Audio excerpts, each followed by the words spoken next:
5 erros comuns que você está cometendo no seu currículo para aplicar para o Canadá ou para os Estados Unidos. Fica ligado. No meio da semana que vem eu vou disponibilizar o meu currículo com um template para você, assim, não é só trocar também, você não vai só trocar as palavras ou alguma coisa assim, você vai fazer o seu currículo, mas assim, você vai ter uma base ali muito legal, que muita gente daqui, cara, muita gente daqui não tem noção e tem muita gente que cobra também por esse tipo de serviço.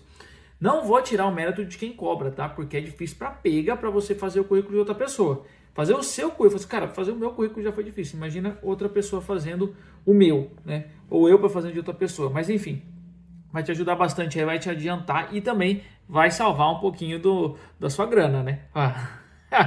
Fala se isso não merece um like. Pô, um like e um comentário aí, ó. Fechou? Se inscreve no canal também. Mas vamos lá, o primeiro que eu queria falar para vocês é: toma cuidado com o tamanho do seu currículo. Mas aí já tem um mito, tá? Um mito. Tem muita gente que começa a fazer o currículo e vê que muita gente no YouTube, no Google, enfim, fala que você só pode fazer o currículo de uma página, que eles chamam de One Page Resume, que é um currículo que só vai ter uma página, não pode ter mais que aquilo. Isso é um mito, tá? Já fui diversos encontros aqui, encontros pagos, inclusive, com recrutadores de grandes empresas, tipo Amazon, tipo Google, tipo Microsoft, tipo, cara, quem que tava mais? Empresas grandes, bancos, empresas de mineração, enfim. Ninguém fala desse One Page Resume. Não é que eles não falam, não é que omitem, eles falam, gente, esse negócio de ter só uma página não é verdade, tá? Então, toma cuidado com o tamanho do seu currículo, tipo, não vai fazer um currículo de 5 páginas também. Mas é bom você ter assim 1, 2, no máximo 3 páginas, tá? Mas não precisa deixar tudo em uma página. Se você tiver muita coisa que você fez, pô, coloca lá no seu currículo. Só deixa numa ordem certa, que mais pra frente aí eu vou falar pra vocês, porque aí também o recrutador vai ter uns 3 a 5 segundos ali pra bater o olho no seu currículo, e aí se ele gostar, ele vai ter que ter toda a informação ali, ele não vai ficar pedindo informação a mais pra você. Então, primeiro ponto, tamanho do currículo. Não precisa necessariamente ter uma página, pode ser que tenha, também você não precisa forçar 2 páginas, entendeu? Mas ele pode ter 1, 2, 3 páginas, beleza? Então, esse é o primeiro ponto. O segundo ponto é você incluir muita informação pessoal.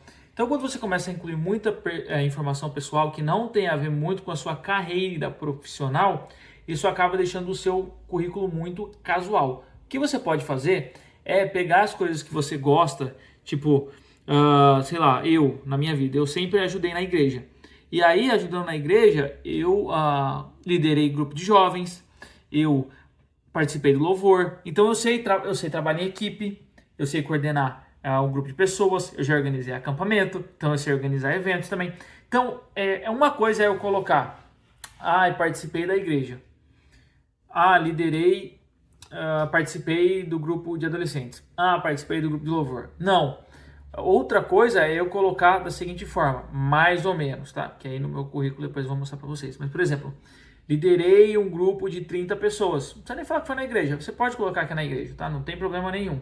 Ou você pode falar assim, sei organizar eventos envolvendo organização de tempo, organização de pessoas, envolvendo a segurança do local. Tem muitas responsabilidades envolvendo isso, entendeu? Então você pode colocar nesse sentido. Então, não coloque somente a sua qualificação pessoal, mas traga isso para a parte do trabalho, seja em questão de trabalho voluntário, seja em questão do seu trabalho mesmo. Sempre tenta, ou da sua vida em si, né, dos seus hobbies, tudo, sempre tente colocar habilidades e palavras, frases que vão ajudar o recrutador a entender a sua qualificação para ser um profissional bom para aquela vaga, beleza?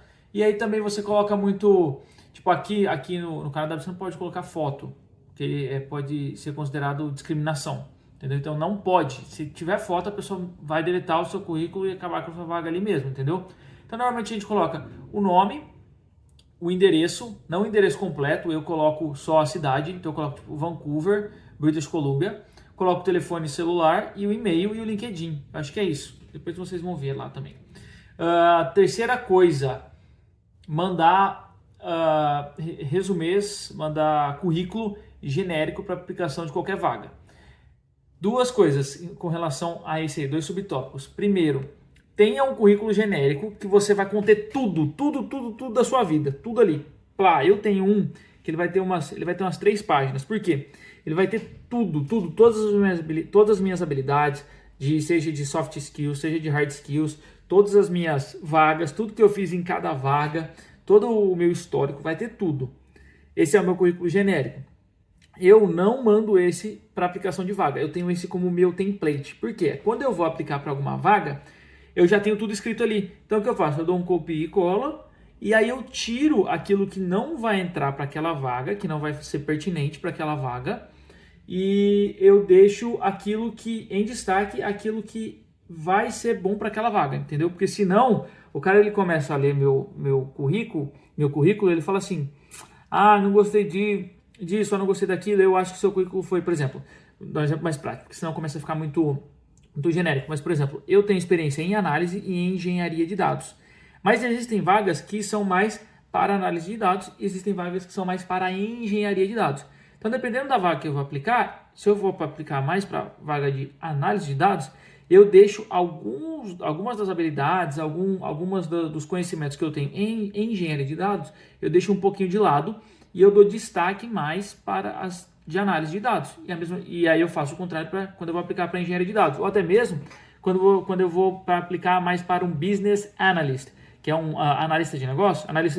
Acho que é tradução livre. Deve ser assim no Brasil, a tradução da profissão. Mas enfim, quando vai ser um analista de negócio, eu tenho que tirar um pouco essa parte da tecnicalidade ali e colocar mais questão do negócio, que eu sei analisar o negócio. Aí eu coloco mais um pouquinho do meu MBA, de gestão financeira, coisa que não vale muito a pena para quem é um engenheiro de dados. Concorda? É legal você ter, mas não vale tanto a pena. É muito melhor você saber um Apache Spark, um Apache Hadoop, um Databricks, alguma coisa, um Amazon, um AWS da vida, né? É muito melhor você saber um negócio desse do que saber a parte de negócios. E quando você vai isso você está aplicando para engenharia de dados. Se você vai aplicar para análise ou para analista de negócio, é melhor você saber do negócio do que essas ferramentas tão técnicas, entendeu? Eu acho que você conseguiu entender. Eu já estou muito indo muito a fundo. Mas então seria isso. Tenha não seja muito genérico na aplicação. Então tenha um currículo genérico para que você possa aplicar com propósito, que é o que eu falo. Você aplica com propósito para a vaga. Então você acha uma vaga, você pega e adapta o seu currículo para aquela vaga. Beleza? Aí, quarto e penúltimo erro seria você falhar em casar, em ter os requerimentos para aquela vaga. Então, seria basicamente isso. Quando você está aplicando para a vaga, eles têm aqueles requerimentos que estão essenciais, que era isso que eu estava querendo falar, os essenciais e os plus, os extras, entendeu? Então, se você falha em destacar esses requerimentos essenciais para a vaga no seu currículo, há grande chance de você ser recusado. Mas às vezes você até pode ter essas habilidades no seu currículo, as habilidades essenciais. Mas se elas não estão destacadas, ou se elas não estão em um espaço de prioridade no seu currículo, quando o recrutador ele olha, ele fala, esse cara não vai ter. Porque se ele tivesse as habilidades requeridas essenciais para essa vaga, ele já teria que ter colocado aqui no começo. Se não está no começo, ele não tem. Então vou para o outro. Então sempre, e aí volta no ponto anterior. Na hora que você vai fazer o seu currículo específico para aquela vaga, usando o seu currículo genérico, você tem que ter essas habilidades essenciais. Ah, Caio, eu não tenho todas as habilidades essenciais. Cara, aí vai depender de você, entendeu? Tipo, se é uma vaga, por exemplo, para mim, Caio, eu estou aplicando para uma vaga de AWS. Eu não tenho AWS. Então, não vale a pena, nem se eu conseguir a vaga. Se eu conseguir a vaga, eu vou me queimar, porque eu vou, sei lá, em 3 meses eu vou ser demitido, porque eu não tenho essa habilidade, entendeu? Então, é melhor eu nem aplicar, porque é um requisito essencial. Às vezes, mas é agora, por exemplo, um requisito essencial que eles pedem normalmente. 5 a 6 anos, 10 a 15 anos. Cara, eu aplico. O cara tá com 10 a 15 anos, eu tô com 3. Eu aplico. Porque talvez eu tenha habilidade e talvez... Não sei. Porque quando as pessoas colocam 10 a 15 anos, o que elas querem dizer com isso? Eu não sei. Eu olho os outros requerimentos. Se eu bato os requerimentos de tempo, eu não ligo muito não. Mas aí abre outro parênteses, porque tem alguns recrutadores que eu vi de empresas grandes que eles ligam, então eles olham o seu currículo. Se é de 5 anos, o requerimento lá tenha 5 anos de experiência e você tem 3,5, 4 anos, eles nem olham o seu currículo, eles já tiram. Tem outros que falam, eu deixo ele em stand-by, em backlog que eles falam. Porque aí se ninguém que aplicou tem todos esses requerimentos, eu tenho que voltar e ver quem que vai completar a maior parte de requerimentos necessários para aplicar para essa vaga. E aí eles podem acabar te chamando. Se fosse uma vaga que você não fosse aplicar, você ia acabar perdendo essa vaga. E aí, por último, é o erro número 5, que é não deixar em destaque os resultados. Isso é gigantesco, tá? Como que você tem que fazer quando você vai fazer o seu currículo? E aí eu vou mostrar bem mais detalhado quando eu for mostrar para vocês o meu currículo. Você não vai colocar assim, trabalhei, coloca lá, Deloitte 5 anos. Aí você coloca, trabalhei 5 anos na Deloitte, fazendo análise de documentos e análise de dados em Power BI e SQL. Não vai dar, usando Power BI e usando SQL. Não vai dar. Você vai ter que colocar assim, você coloca resultado primeiro, o resultado, depois você coloca o que você usou e depois você coloca como você usou. Esses dois aqui você pode inverter, você pode colocar como você usou e o que você usou no final, tá? Eu acho que eu faço como e depois o que. Eu faço, por exemplo, assim, alcancei 5%, nem coloco esse alcancei, já coloco a porcentagem logo no começo. 10% de lucro na análise de CAPEX através de Power BI e R. Entendeu? Por quê? Porque quando o cara vê, porque quando a pessoa está te contratando, não está te contratando por quem você é. Ela está te contratando porque você vai gerar alguma coisa para aquela empresa. E como você demonstra que você vai gerar alguma coisa para aquela empresa, é você demonstrando que você gerou alguma coisa para empresas anteriores. Então, se ele bate o olho e fala assim, pô, o cara conseguiu economizar 5% no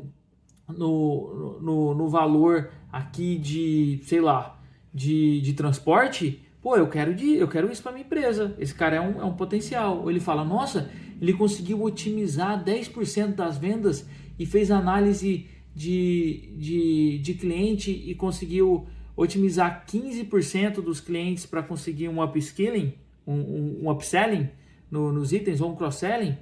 Então, quando a pessoa bate o olho nisso aí, ela vai conseguir ver que você é uma pessoa boa. Sei lá, medicina. 95% dos pacientes que passaram por mim tiveram resultados bons, usando a técnica ABCD, entendeu? Direito. 10% dos casos críticos que vieram na minha mão eu consegui resolver trazendo um aumento da imagem para minha empresa em 20%. E Caio, como que você faz o cálculo dessas porcentagens? Isso é outro assunto. Mas enfim, é você saber comunicar os resultados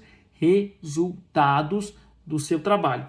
Foca nisso, não foca no que você fez, não fica falando tipo, vamos dizer, não foca muito em como você fez e o que você usou. Isso é importante, mas o foco principal tem que estar no resultado. Foca no resultado, depois eu explico para vocês certinho. Se você quiser acompanhar essa parte de trabalho, resumir, fica ligado aí na próxima semana que vai ter bastante vídeo com relação a isso. E eu também, não sei se você está vendo, mas eu estou tentando mudar um pouquinho aqui a questão de coloração, color grading, a questão da filmagem. Estou tentando trazer um ambiente mais legal para vocês, ainda mais quando eu filmo mais para fora. Então, se você está gostando disso, se você está gostando, por exemplo, Caio, por exemplo, meu último vídeo que eu fiz dos irmãos Prezia, achei que não ficou muito legal a cor, né, do vídeo. Então, assim, se você vê qualquer coisa que você está gostando ou não, faz favor de comentar aí, porque aí eu vou continuar fazendo para melhorar a qualidade dos vídeos, do áudio, enfim,